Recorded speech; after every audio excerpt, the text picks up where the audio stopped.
Vous écoutez En bonne santé, le podcast qui vous aide à le rester. Cet épisode vous est proposé par le mutualiste Pavillon Prévoyance. Bonjour à tous, je m'appelle Léa et je vous souhaite la bienvenue dans ce podcast. Ce nouvel épisode est dédié au cœur des femmes. Contrairement à une idée reçue, les maladies cardiovasculaires ne touchent pas que les hommes. Les femmes aussi sont concernées. On observe même une augmentation du nombre d'infarctus chez les femmes jeunes. Pourquoi ? Plusieurs explications sont avancées. Leur risque est moins connu, leur hygiène de vie s'est détériorée ces dernières années et elles sont prises en charge plus tardivement. Pour en parler, je suis allée rencontrer le professeur Jérôme Roncalli, cardiologue au CHU de Toulouse et vice-président de la Fédération française de cardiologie. Il m'a confirmé l'ampleur du phénomène.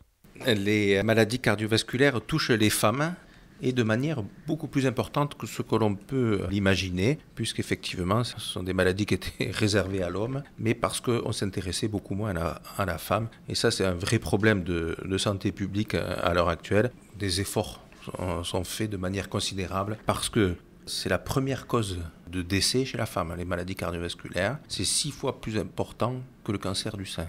Au cours de la vie des femmes, plusieurs changements hormonaux s'opèrent. Ce sont des moments qui sont plus particulièrement sensibles vis-à-vis du risque cardiovasculaire. Il y a 3 périodes. C'est la période de la femme plus jeune, avec la période d'utilisation des moyens de contraception, la pilule. Il y a les périodes de grossesse qui occasionnent donc une modification du statut hormonal. Donc il faut surveiller la pression artérielle parce que ça peut être à l'origine de complications. L'hypertension artérielle gravidique peut être à l'origine de complications aussi bien pour l'enfant que pour la mère. Et puis ensuite, la femme est ménopausée. Bien, son risque cardiovasculaire va rejoindre progressivement celui de l'homme, d'autant qu'elle aura cumulé les facteurs de risque comme le tabac, l'hypercholestérolémie, le diabète, la sédentarité là encore, et bien sûr le surpoids avec l'obésité. Le mode de vie joue donc lui aussi un rôle dans la survenue des maladies cardiovasculaires. Alors, prendre de bonnes habitudes permet de limiter son risque. Il faut bien sûr lutter contre les facteurs de risque qui pour l'essentiel sont assez similaires à ceux de l'homme. Mais après, il y a des facteurs un peu plus spécifiques, le stress, troubles du sommeil, sur lesquels on peut jouer indépendamment des différentes périodes donc, que j'ai citées de contraception, de grossesse et de ménopause. Donc il y a de quoi faire. Il faut s'intéresser particulièrement à la santé de la femme et aux risques cardiovasculaires, notamment lorsqu'elle a fumé, lorsqu'elle est en surpoids, lorsque les activités physiques ont été diminuées. Il est aussi capital de se faire dépister. Il faut donc faire surveiller sa tension régulièrement par son médecin.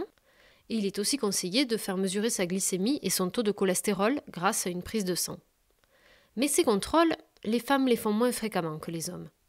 Les examens complémentaires de dépistage sont moins souvent réalisés. C'est le même type d'examen, mais ils sont moins souvent réalisés parce que la femme consulte moins souvent ou plus tardivement, et les conséquences en termes de mortalité sont importantes parce qu'il y a du retard diagnostique, parce qu'il y a un défaut de prise en charge, parce qu'elles sont moins bien souvent traitées, parce qu'elles ont toute la vie à la fois professionnelle, familiale à gérer, et elles sont un peu moins attentives à leur santé, et donc il faut les inciter à avoir recours aux mêmes éléments diagnostiques que l'homme, et on diminuera leur risque cardiovasculaire. Pour sensibiliser les femmes, le professeur Jérôme Roncalli les encourage à utiliser un outil en ligne qui permet de mesurer son risque. Sur le site de la Fédération française de cardiologie, il y a un onglet qui s'appelle « Je me teste » qui permet en quelques minutes de renseigner des éléments sur le poids, la tension, les addictions, le tabagisme, etc. et qui va vous donner le risque de mortalité à 10 ans. Donc c'est une évaluation du risque cardiovasculaire avec un risque léger, moyen ou important pour lesquels il faut consulter et intensifier la prise en charge des facteurs de risque cardiovasculaire. Donc ça, c'est facilement accessible sur le site internet de la Fédération française de cardiologie sous l'onglet « Je me teste ». Malheureusement, la prévention ne suffit pas toujours et un infarctus peut survenir. Dans ce cas, les patients ressentent alors le plus souvent une douleur dans la poitrine qui serre et qui irradie dans les bras, la mâchoire et le dos. C'est une urgence vitale. Mais les femmes, elles, peuvent avoir des symptômes un peu différents, qui peuvent être trompeurs. Or, ces signes avant-coureurs doivent tout autant alerter. Les événements cardiaques, tels que l'infarctus du myocarde chez la femme, sont à l'origine de signes d'alerte et de symptômes qui ne sont pas aussi classiques, aussi standardisés que chez l'homme.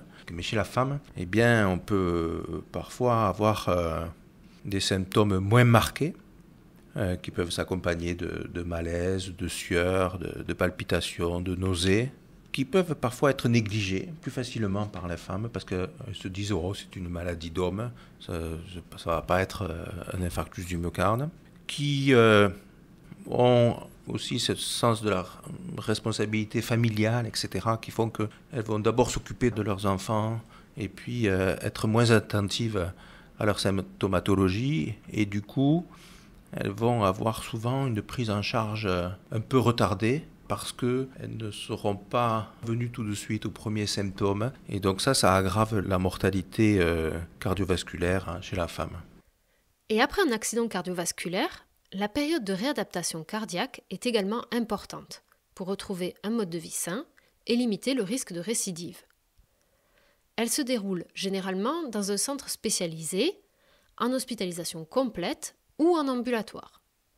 Une équipe pluridisciplinaire accompagne le patient et lui propose un programme de rétablissement personnalisé. La réadaptation dure 3 à 4 semaines en moyenne. Mais les femmes sont sous-représentées dans ces stages.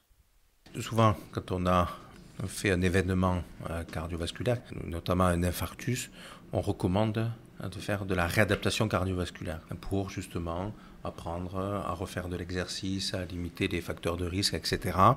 Et on a constaté que chez la femme, il y avait un taux beaucoup moins important que d'hommes qui allaient faire la réadaptation cardiovasculaire, alors que ça diminue quand même de 25% le risque de récidive. Donc c'est important de proposer aux femmes d'avoir la même prise en charge que l'homme. Mais les femmes, elles vont moins souvent. Pourquoi ? Parce que ça arrive, elles sont assez jeunes, et du coup, elles ont à gérer les enfants, etc. Et elles vont moins souvent dans les centres de réadaptation cardiovasculaire. Voilà. Il y a des efforts à faire sur cet aspect-là également, après la survenue éventuellement d'un infarctus du myocarde. Tout au long de leur vie, les femmes doivent donc préserver leur cœur. Elles doivent le faire à titre individuel, en adoptant une bonne hygiène de vie, en se faisant dépister et en étant attentives à leurs éventuels symptômes. Mais prendre soin du cœur des femmes, s'intéresser à leurs spécificités, doit aussi devenir un objectif collectif que nous devons tous nous fixer. C'est ainsi que l'on pourra enrayer la progression des maladies cardiovasculaires chez les femmes et enfin faire évoluer les choses. Vous venez d'écouter En bonne santé, un podcast du mutualiste Pavillon Prévoyance.